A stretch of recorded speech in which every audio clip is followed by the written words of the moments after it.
If you're curious what games this stranger played last month, this is the video for you.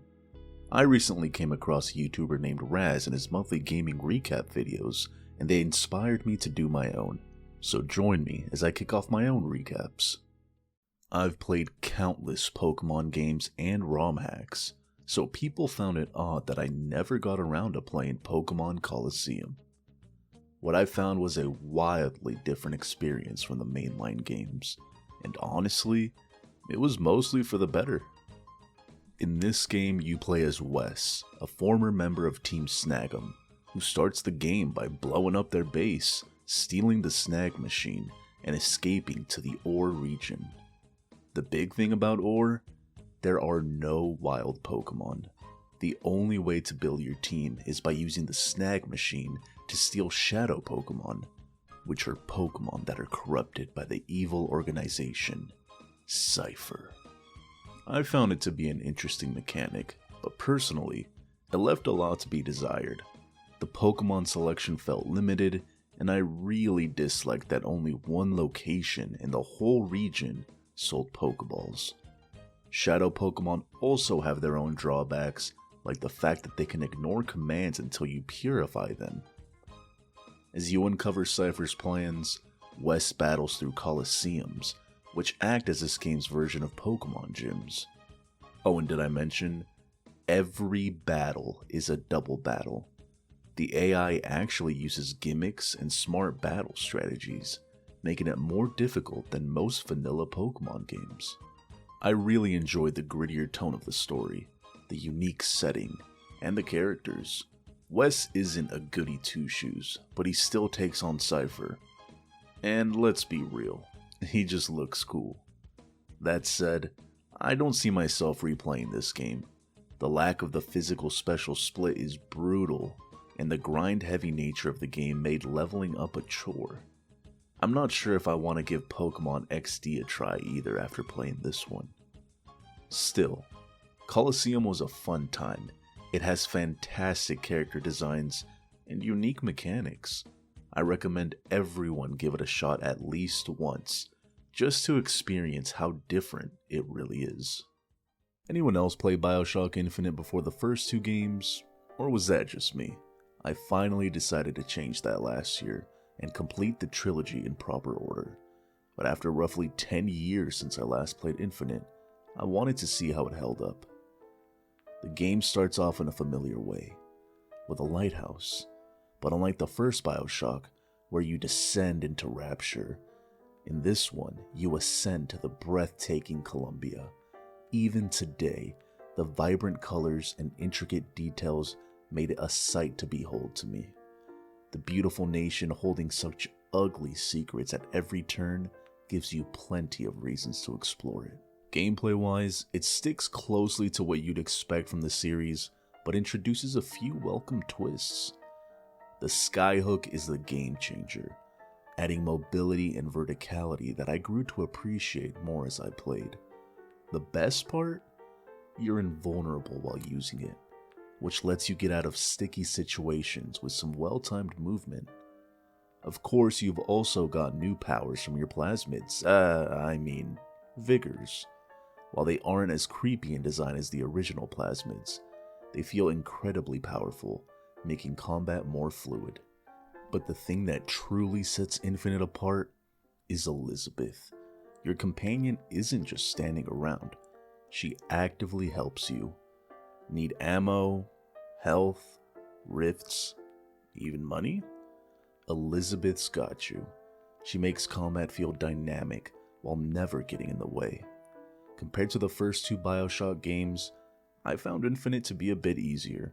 Your abilities feel stronger, and without the looming threat of big daddies, the overall difficulty feels more forgiving. The gunplay is solid, though the 2-weapon limit forces you to commit to a specific loadout. Upgrading weapons is also a bit of a grind, so you really have to pick and choose what's worth investing in to you. As for the story, Infinite delivers a slow burn mystery, feeding you just enough pieces to keep you hooked before pulling the rug out from under you with a mind-bending twist. Unfortunately, I feel like it didn't deliver on all fronts, but the characters really elevated the experience for me, from the wide-eyed yet determined Elizabeth, to the chilling Prophet Comstock, to the enigmatic Lutis twins. Lutis? Who knows. They steal every scene they're in, though. And of course, there's Booker DeWitt, a gruff Pinkerton agent with a dark past. It's one that unfolds in ways you won't even see coming. While some fans prefer the dark nature of Rapture in Bioshock 1 and 2, for me, it's Columbia's atmosphere that reigns supreme.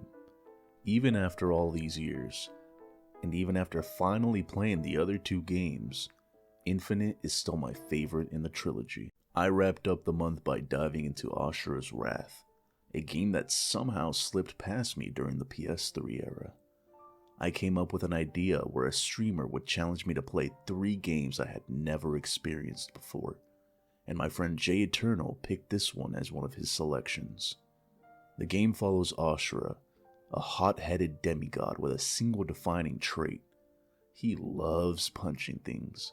Early on, you realize that these demigods are part cyborg, wielding advanced technology like spaceships and energy weapons powered by something called mantra. All of this while Earth itself was still in a somewhat primitive stage. It's a bizarre contrast that doesn't entirely make sense at first, but as the story unfolds, you start piecing things together. The core premise is simple. You get betrayed, you get mad, and you get your get back.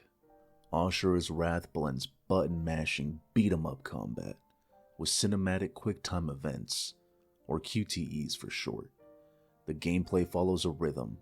Fight some enemies, hit a QTE, fight a boss, get an epic QTE cutscene. But even though you know what's coming, it never truly gets stale. The action is fast-paced and over-the-top, while the QTEs keep you engaged, even during cutscenes. The story is structured like an anime, complete with chapter breaks and dramatic previews that sometimes spoil what's next, but always manage to hype you up. The demigod characters steal the show, each with distinct personalities that fuel some fantastic cutscenes and intense boss fights. I really like that Asura is pure, unfiltered rage, a guy who solves every problem by punching through it. But then there's Yasha, my personal favorite. He's the cool-headed character that seems to clash with Asura the hothead. I was surprised to be able to control Yasha and fight as him and see things from his perspective, which really made me appreciate him even more. Beyond the action, the game delivers one of my favorite soundtracks of all time. The orchestra takes you on an emotional roller coaster, one moment hyping you up for battle, and the next tugging at your heartstrings. Unfortunately, the experience loses some steam at the end. The game ends on a cliffhanger, and the fact that the true ending is locked behind DLC? Yeah, that did not sit well with me. It cheapened the journey just a bit. That said, Asura's Wrath was still completely worth a playthrough, and I was excited to dive into the other 2 games that had been picked out for me. We knocked down 3 wildly different games in January, but the backlog never ends, so I'll catch you guys when I recap February.